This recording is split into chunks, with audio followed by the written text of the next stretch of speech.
Hello students, good morning. I am continuing the previous video.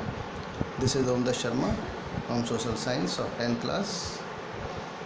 So last video में हमने आपको बताया था कि जो यूनिवर्सल सफरेज के बारे में, यानी कि सार्वभौमिक मताधिकार, तो उसमें जो है महिलाओं ने और जो नॉन प्रॉपर्टी लोग थे जिनके पास ज़मीन नहीं थी, उन्होंने ये संघर्ष करना शुरू किया कि हमें राजनीतिक अधिकार समान रूप से मिलना चाहिए।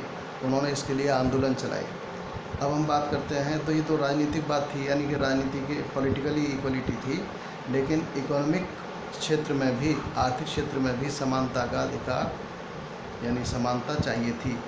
तो उसके लिए जो है जो लिबरलिज़म था, यानी ख़ास तौर से लिबरलिज़म जो शब्द आता है, तो स्वतंत्रतावाद, तो पॉलिटिकली तो लिबरलिज़म जो है राजनीतिक स्वतंत्रता थी। और अगर हम बात करें कि भाई आर्थिक क्षेत्र में स्वतंत्रता, तो उसके लिए उनका मतलब था कि जो मार्केट है उसमें उनको फ्रीडम मिलनी चाहिए। जो व्यापारी वगैरह हैं, है ना, बिज़नेस करने के लिए सबको जो है वो समान अधिकार मिलना चाहिए, फ्रीनेस मिलनी चाहिए। तो 19वीं सेंचुरी में पूरे इस बात की डिमांड होती रही कि भाई जो मिडिल क्लास हैं, जो उभरती हुई मिडिल क्लास है, उनको जो है बाज़ार में, मार्केट में व्यापार करने की पूरी तरह से छूट मिलनी चाहिए।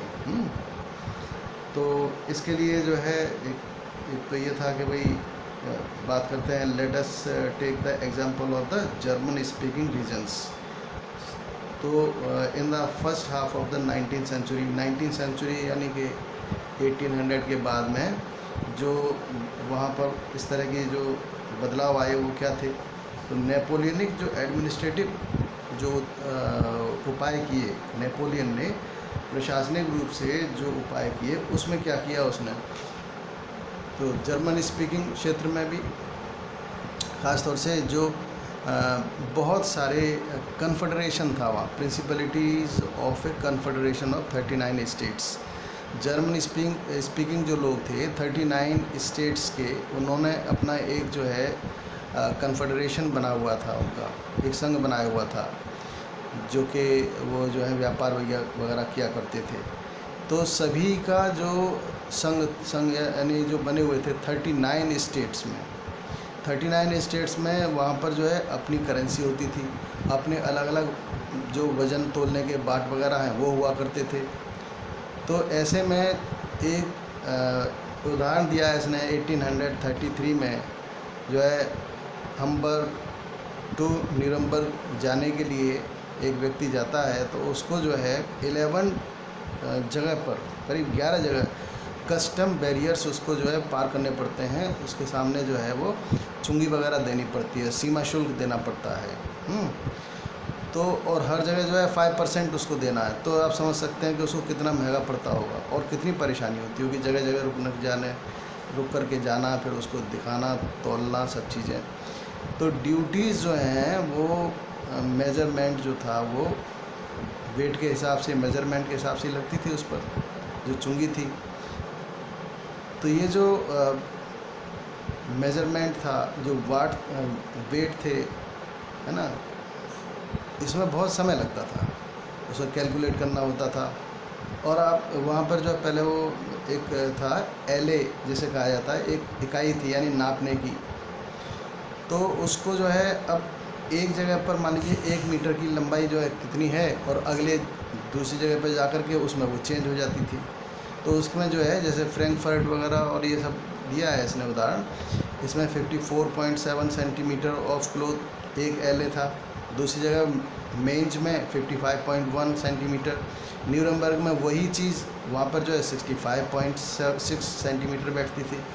तो इस तरह से जो है ये फ्रेबर्ग है 53.5 सेंटीमीटर। तो इस तरह से जो है बदलाव आता था, और जो व्यापारी होते थे उनको बहुत बड़ी समस्या का सामना करना पड़ता था। इसी तरह से जो है जो बात करते हैं हम आगे, तो ये स्वतंत्रता इनको चाहिए थी, भाई इस तरह की चीज़ें ना हो, इसमें हमें जो है सुविधाएं मिलें, है ना।